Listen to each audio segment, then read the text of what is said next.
Good morning. আবার চলে এসেছি একটা নতুন ভিডিও নিয়ে। তোমরা সবাই কেমন আছো? আমি কিন্তু ভীষণ ভীষণ ভীষণ ভালো আছি। সকালে উঠেই দেখো গ্যাসের কাছে চলে এসেছি রান্নাঘরে। এদিকে চালটা ধুয়ে নিলাম আর গ্যাসটাও মুছে নিলাম, বাসি কাজটা সেরে নিয়েছি। ভাত আর ভাতের মধ্যে কতগুলো আলু কেটে দিয়েছি, আলুটাও সিদ্ধ করে নেবো। আর এদিকে ডিমটাই করবো আজকে। আর আজকে কিন্তু প্রচণ্ড গরম সকাল থেকে, আজকে শুনেছি 42 ডিগ্রি হবে, জানি না কি হবে। যারা আমার ভিডিও দেখো তারা তো জানোই আমার প্রত্যেক দিন এই মুসুরির ডাল হবেই হবে। আর এদিকে দেখো বাবার চোখে ওই নেত্রনালী অপারেশন হয়েছিল, ওটাকে ক্লিন করে জায়গাটা আমি একটু মলম দিয়ে নিচ্ছি। এই কাজটা আগে না করলে হাতটা তেল মশলায় চলে গেলে, রান্নার দিকে চলে গেলে মুশকিল হবে, ইনফেকশনের একটা ভয় আছে, তাই আগে করে নিলাম। আর এদিকে চাও বসিয়ে দিয়েছি। আজকে একটা বিশেষ জায়গায় যাব, এটা আমার অনেক দিনের আশা ছিল যাব, কিন্তু যাওয়াই হয়নি।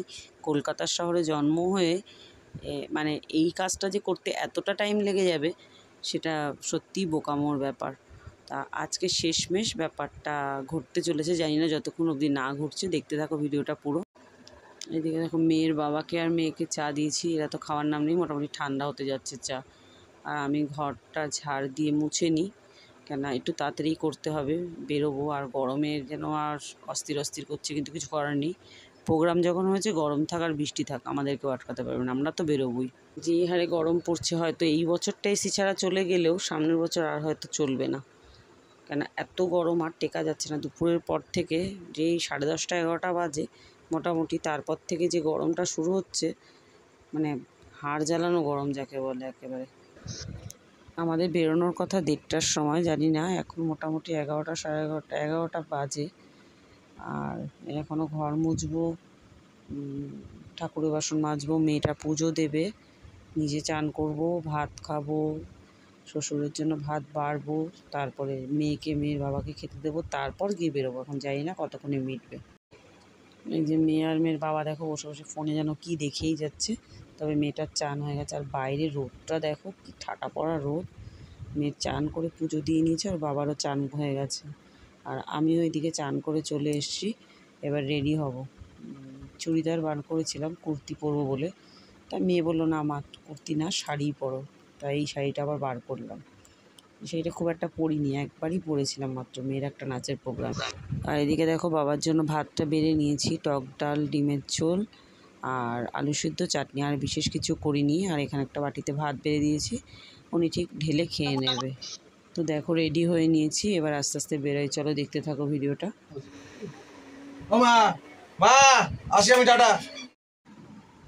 রেডি হয়ে বেরিয়ে গেছি, তো কোথায় যাচ্ছি এরকম যদি আমার সাথে কেউ করে আমারও কিন্তু রাগ হয়। বলছি তো না কোথায় যাচ্ছি, বলবো সারপ্রাইজ। তোমরা হয়তো ভিডিওটা দেখার জন্য ভাবছো যে কেন বলছে না এখনও কোথায় যাচ্ছে, কি জ্বালাতন রে বাবা, বলে দে তাহলেই তো হয়ে যায়। না বলবো, দাঁড়াও, বলবো না, দেখাবো। চলে এসেছি দেখো দমদম স্টেশন, এখানেই কিন্তু দিদি ওরা দাঁড়িয়ে আছে।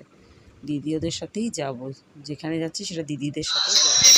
তো চলো দেখতে থাক কোথায় যাচ্ছি। দেখো এই দেখো দিদি, এই হলো আমার দিদি, আর এই যে কর্তামশাই আসছে পেছনে, আর আমার মেয়ে, আর এই যে দিদির ছেলে সোম, এই কজন মিলে যাচ্ছে। আর এদিকে জামাইবু আর ভাইয়ের বউ, এরা দুজন আরও আগে এসে দমদমে দাঁড়িয়েছিল।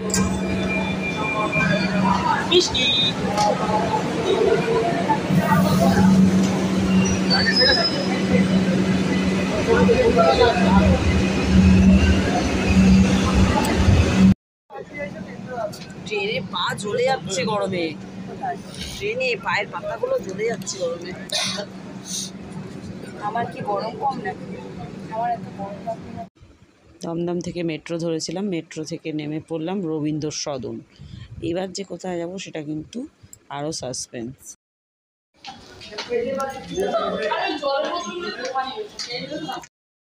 মেট্রো এখান থেকে বেরিয়ে এবার মেন রোডের দিকে যাচ্ছি আমরা। সবাই মোটামুটি ক্লান্ত, এতটাই গরম ছিল যে আর পারা যাচ্ছিল না, অসহ্য।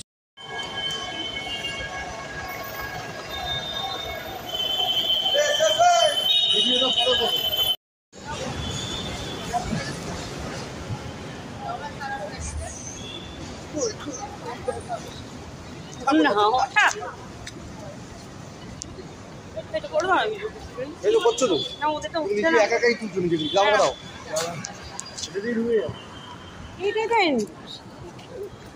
এই ভিডিওটা এই বাবা অবশেষে এসে পৌঁছালাম নন্দন। এটাই ছিল আজকে আমার ইচ্ছে পূরণ। সত্যি কলকাতা শহরে থেকে এত বড় হলাম, এখানেই জন্ম এখানেই কর্ম, কিন্তু নন্দনে আসা হয়নি একবারও। তোমরা শুনে হয়তো একটু অবাকই হবে যে হ্যাঁ কলকাতা শহরে থেকে এতগুলো বছর কাটিয়ে দিলে আর নন্দন যাওনি? না, সত্যিই যায়নি, এই প্রথম নন্দনে আসলাম। তা খুবই ইচ্ছা ছিল আগাগোড়া যে নন্দনে যাব, একটা বই দেব। এখানে এসেছি অতি উত্তম দেখতে। হঠাৎই সেদিন ঠিক হলো, আমরা আসলে একা একা কোথাওই যাই না, গেলে একটা পুরো গ্যাংটাই যাই। হ্যাঁ, গ্যাং বলতে আমাদের কোনো কিন্তু বাইরের বন্ধুবান্ধব নেই, দিদি ভাই আমরা এরা মিলেই সবাই মিলেই সব জায়গায় যাই। 3:30 4:30 আমরা লুকোচুরি খেলবো নাকি নন্দনের ভেতরে ঢুকতেই কি সুন্দর একটা মায়ের মূর্তি, দেখো এত সুন্দর।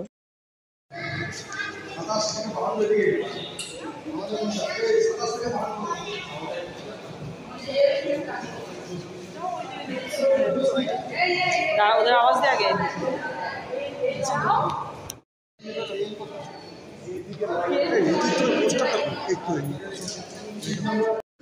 ঢুকে পড়েছি অবশেষে আমরা হলের ভেতরে। পুরো অন্ধকার ঘুটঘুটে একদম।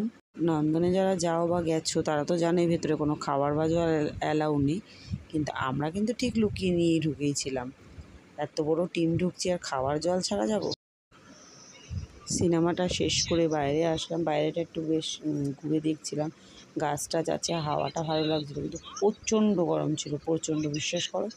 মানে এসির মধ্যে থেকে বেরিয়ে যেন মনে হচ্ছে একদম সে গরম হাওয়াটা ভক করে লাগছে, আর শরীরটাও ভালো লাগছিল না কারণ। সিনেমাটা খুবই সুন্দর হয়েছে, এত সুন্দর করে বানিয়েছে, মানে যেই মানুষটা পৃথিবীতে নেই তাকে নিয়ে যে এত সুন্দর করে তাকে দেখিয়ে এত সুন্দর করে বই করা যায়, ছবি করা যায়, এই প্ল্যানটা যার মাথা থেকে এসছে তাকে ধন্যবাদ না দিলেই নয়। আর আমার জামাইবাবু একদমই সিনেমা দেখতে পছন্দ করে না, কিন্তু যেহেতু এটা উত্তম কুমারের সিনেমা তাই সে আর কোনো উঁচু না করেই চলে এসেছিল দেখতে।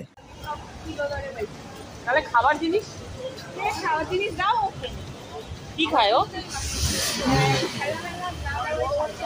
আর ও খেলনার প্রতি ইন্টারেস্ট নেই অত, ওই কিছুক্ষণ পর এরকম করে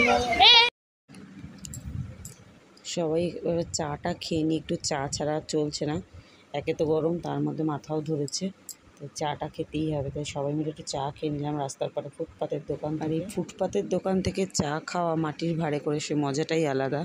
যদিও বা আমি মাটির ভাঁড়ে খেতে পারি না, আমার মাটির ভাঁড়টা ধরলে মানে মাটির কোনো জিনিস ধরলেই আমার একটা সেই গায়ে কাটা ফাটা দিয়ে এমন অবস্থা হয় মনে হয় যেন সেটা ফেলে দেবো, তাই আমি তো কাগজের কাপে খেয়েছি, ওরা কিন্তু সবাই মাটির ভাঁড়েই খেলো চা। চাটা খাওয়ার পরে এবার দেখো কেউ এগরোল কেউ কোল্ড ড্রিঙ্কস, যার যেটা মনে হয়েছে সে সেটা খেয়ে নিল। আমি আর আমার দিদি কিছুই খাইনি, আমরা দুজন দুটো ওই ফান্টার বোতল কিনে খেয়েছি, আর এরা তো খাচ্ছিল এটা সেটা। এবার কিন্তু বাড়ি ফেরার পালা। মনে হচ্ছিল কতক্ষণে গিয়ে এসব ছেড়ে টেড়ে একটু নাইটি পরবো, এত গরম লাগছে।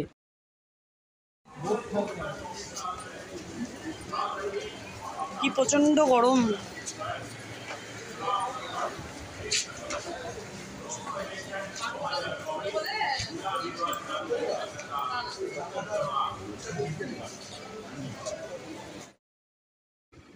মেট্রো আসতে এখনও 2-4 মিনিট দেরি আছে। আমরা দাঁড়িয়ে দাঁড়িয়ে একটু গল্প টল্প করছিলাম আর আমি একটুখানি ভিডিও করছিলাম। তা কর্তামশাই হঠাৎই খুব বকা দিয়ে উঠলো যে রাখো তোমার ভিডিও, এবার গাড়ি চলে আসবে, এবার তোমাকে নিয়েই চলে যাবে ট্রেনে করে। তাই বাধ্য হয়ে রেখেই দিলাম। এত চিৎকার করে রাস্তার মধ্যে, বড্ড বিরক্ত লাগে। দমদমে নেমে আমরা 3 জন আলাদা চলে আসলাম, আমরা বাড়ি চলে যাব। আর ওদিক দিয়ে দিদি, জামাইবাবু, ভাইয়ের বউ আর দিদির ছেলে, ওরা 4 জন আলাদা হয়ে গেল, ওরাও বাড়ি চলে যাচ্ছে যে যার। কিন্তু ট্রেন এখন কতক্ষণে আসবে জানি না, সম্ভবত বনগাঁ লোকাল আসবে, আর সেটা প্রচণ্ড ভিড় হবে। মেয়ে আগেই ট্রেনের ওই অ্যাপসটা দিয়ে দেখে বলেছিল মা এবার বনগাঁ লোকাল আসবে, আর সেটা অনেকক্ষণ লেট করে আসছে, তাই যথারীতি প্ল্যাটফর্ম দেখেই বোঝা যাচ্ছিলো প্রচণ্ড ভিড় হবে। মেয়ের বাবা বারবার বলছিল চলো এটা করে যাই, আমি কোনোভাবেই উঠবো না। খালি ভিড়টা দেখো, এই ভিড়ে ঠেলা আমার পক্ষে সম্ভব না। অসম্ভব। আমি এমনি ট্রেনে একদম চড়তে পারি না, আর এই ভিড়ে তো আমি উঠবই না। তো আর কিছু দেখানোর মতো নেই, 2-4 মিনিট পরে ট্রেন আসবে, সেটা ট্রেনটা ধরে গেলে আমাদের ট্রেনের মানে স্টেশনের কাছেই বাড়ি, সুতরাং আর কিছু দেখানোর মতো নেই। তো আজকের মতন টাটা, আবার আসবো অন্য একটা ভিডিও নিয়ে। আর ভালো লাগলে লাইক, কমেন্ট, শেয়ার অবশ্যই করে দিও। ততক্ষণের জন্য টাটা, বাই বাই।